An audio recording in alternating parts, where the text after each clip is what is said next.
Hey everyone, आप सभी का स्वागत है आपकी अपनी पाठशाला में। तो आज की इस वीडियो में जैसा कि आप देख सकते हैं, सैम्पल क्वेश्चन पेपर हम क्लास 10th उत्तराखंड बोर्ड का सॉल्व करेंगे सोशल साइंस का, जो न्यू एग्जाम पैटर्न पे बेस है।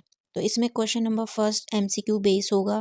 क्वेश्चन नंबर 2 जो होगा हमारा, ये होगा असर्शन रीजन वाला। 3 से 6 तक very short answer type question होंगे। 7 से 16 शॉर्ट आंसर टाइप क्वेश्चन होंगे। 80 वर्ड्स में आपको मेंशन करने पड़ेंगे वो। और 17 to 22 long answer type, 120 words का वो होना चाहिए लेंथ उसकी। Question number 23 case study question और क्वेश्चन नंबर 24 मैप से रिलेटेड वर्क। ठीक है ना। तो आइए शुरू करते हैं। तो पहला क्वेश्चन है हमारा, what do you mean by Ottoman empire. Ottoman empire से आपका क्या तात्पर्य है। तो ये तुर्की का साम्राज्य था, that means empire of Turkey. ठीक, तो ये हो जाएगा हमारा option number C, third option सही।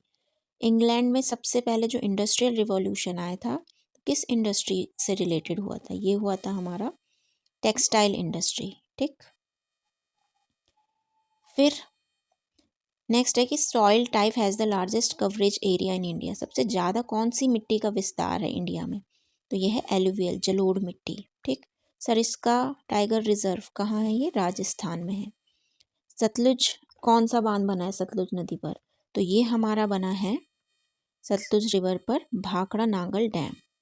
ठीक, अमेरिकन फेडरेशन में नंबर ऑफ स्टेट्स है 50 और इंडिया में कितनी है नंबर ऑफ स्टेट 28। ठीक है, एंड 8 क्या है यूनियन टेरिटरीज। नेक्स्ट क्वेश्चन है Hindu code bill, that means Hindu code bill pass कब हुआ था।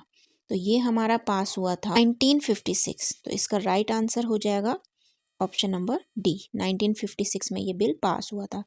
उपभोक्ता संरक्षण अधिनियम, कंज्यूमर प्रोटेक्शन एक्ट, कंज्यूमर से ही तो रिलेटेड होगा। WTO, वर्ल्ड ट्रेड ऑर्गेनाइजेशन, विश्व व्यापार संगठन, इसका इस्टेब्लिशमेंट कब हुआ था। ये हुआ था हमारा 1995 में। ठीक, 1995।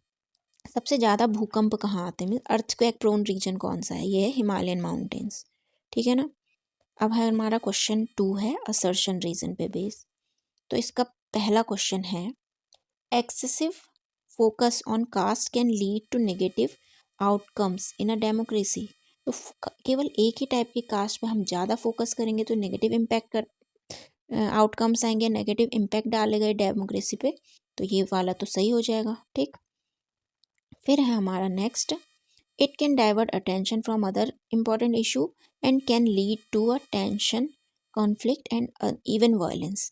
तो ये भी सही है। जब एक ही पर्टिकुलर तुम कास्ट को पे फोकस करोगे, उसको प्रमोट करोगे, तो इससे टेंशन बढ़ेगी, कॉन्फ्लिक्ट होगी और वायलेंस भी होगा। ठीक है, तो assertion and reason both are true and reason is correct explanation of assertion. तो ये वाला इसका सही हो जाएगा। नेक्स्ट क्वेश्चन है, federalism in India enables the representation of regional interest in governance while maintaining national unity।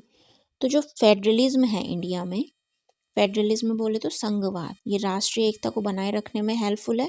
तो ये सही हो जाएगा। पावर, नेक्स्ट इसका रीजन है, power in India is divided equally between central government and state government. क्या central और state government के बीच इक्वली पावर डिवाइड है। नहीं, ये गलत हो जाएगा और ये सही हो जाएगा। तो assertion is true but reason is false. ये क्यों गलत है, क्योंकि सेंट्रल गवर्नमेंट को ज़्यादा पावर मिली हुई है as compared to state government. ठीक है ना। तो assertion is true but reason is false. तो ये हो जाएगा। नेक्स्ट है एनसीसी की full form, national cadet core.